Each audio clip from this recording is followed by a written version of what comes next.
For Mohamad Bazoum, July 26th started as a typical day.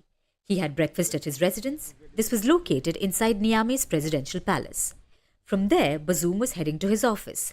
That's when he noticed something was off. Soldiers of his powerful presidential guard, General ABDOURAHAMANE TIANI, had surrounded his office. The president quickly hurried to the safe room. He was there for several hours. But when no one came to rescue him, the situation became clear. Bazoum had been overthrown by the very people who were supposed to protect his office. Niger's military regime now want to prosecute Bazoum. They accuse him of high treason. In any event, the government of Niger has to date gathered the necessary evidence to prosecute before the competent national and international authorities the ousted president and his local and foreign accomplices for high treason and undermining the internal and external security of Niger, following his exchanges with the nationals of foreign heads of state and heads of international organizations. Bazoum and his family are held at the official residence. He has contact with the outside world, but international concern over his detention is mounting. Bazoum is reported to have lost a worrying amount of weight, while his 20-year-old son was reportedly denied care. Bazoum's daughter says her family had no clean water or electricity and was living on some rice and pasta. The West has called for Bazoum to be released immediately, but the junta remained defiant. Now, the coup may have taken the world by shock, but those in Niger say it was a long time coming.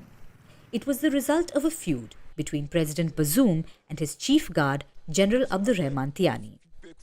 Bazoum took power in 2021. It was Niger's first democratic transfer of power. Bazoum succeeded Mahamadou Issoufou, who stepped down after a decade in power.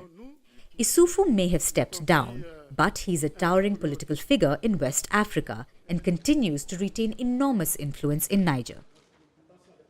Bazoum considered Issoufou his political godfather, but when he took power, Bazoum was eager to chart his own course, to emerge from the shadows of his predecessor. Thus began a power struggle. Bazoum began to stamp his authority on Niger. He sidelined a number of senior officials, both in the military and public administration.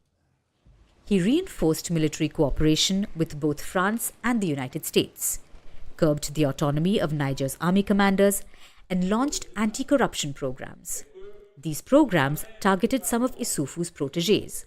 So clearly, Bazoum made a lot of enemies, and it was this assertive drive that became his Achilles heel. The trouble started when Bazoum interfered with the presidential guard. He curtailed its strength and then started to scrutinize its budget. The head of the guard was General ABDOURAHAMANE TIANI. He was also the head of Issoufou's guard. He helped stop a coup right before Bazoum's election. And when Bazoum took over, he stayed on as the chief guard. But TIANI feared he was next for the chop. He was desperate to save his skin, so he turned on his boss.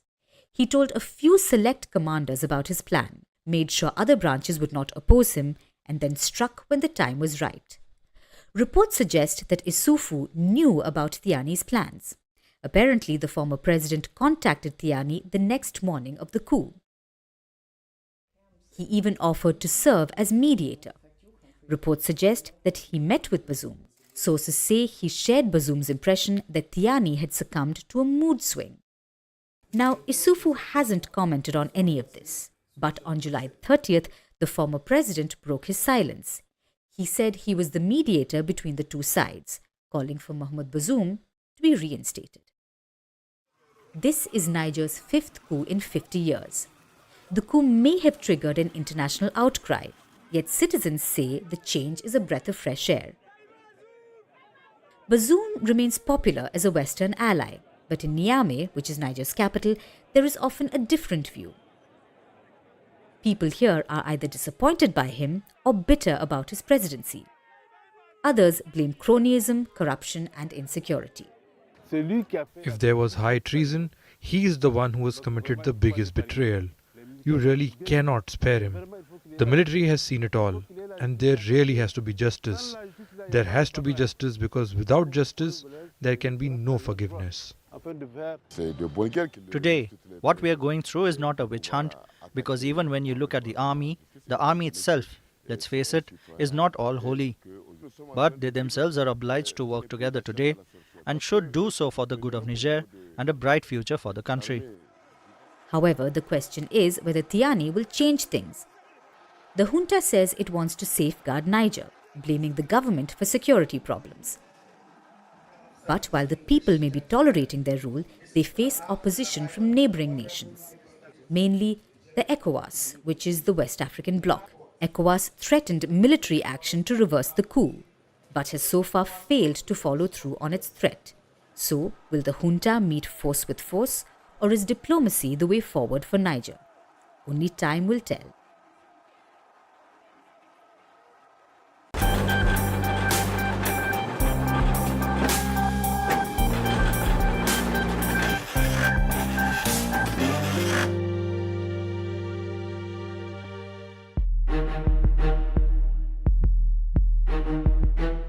Les forces de défense et de sécurité regroupées au sein du Conseil national pour la sauvegarde de la patrie, CNSP, ont mis fin au régime de la 7e République.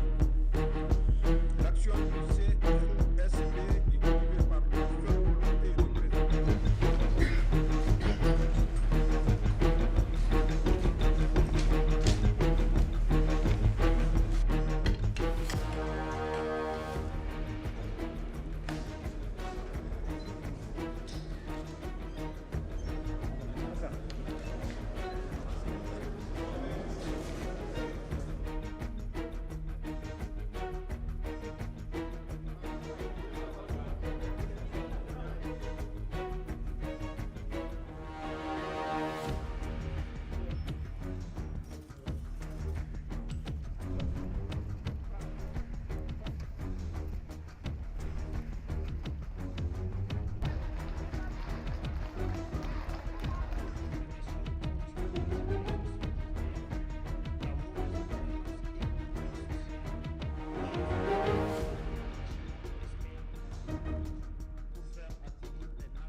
CNSP ont mis fin au régime de la 7e République.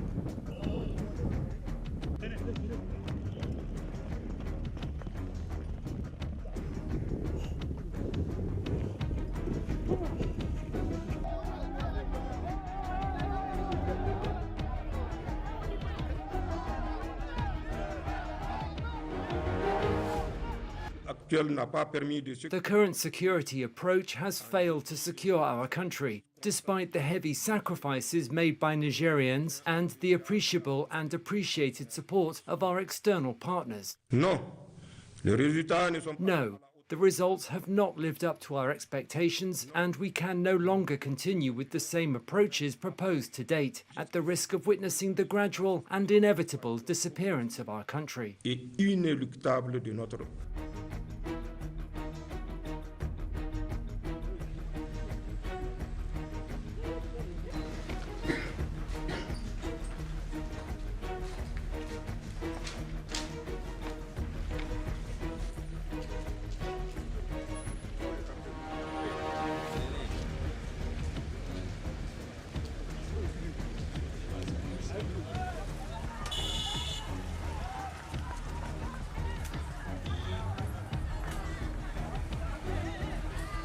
Right now.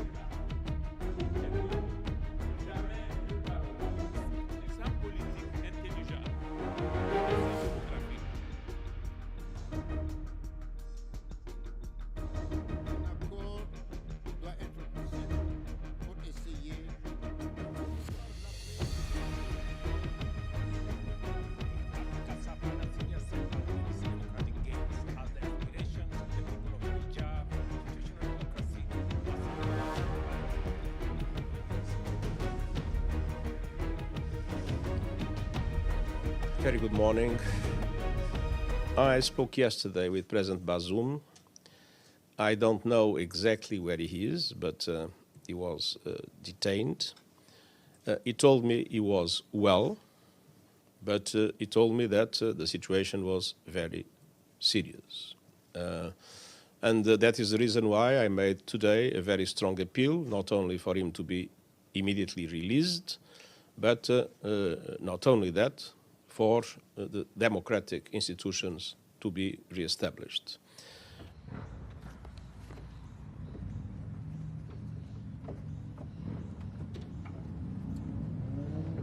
I spoke again this morning here with President Bazoum. I've spoken as well with former President Issoufou, spoken with other colleagues, including our French colleagues.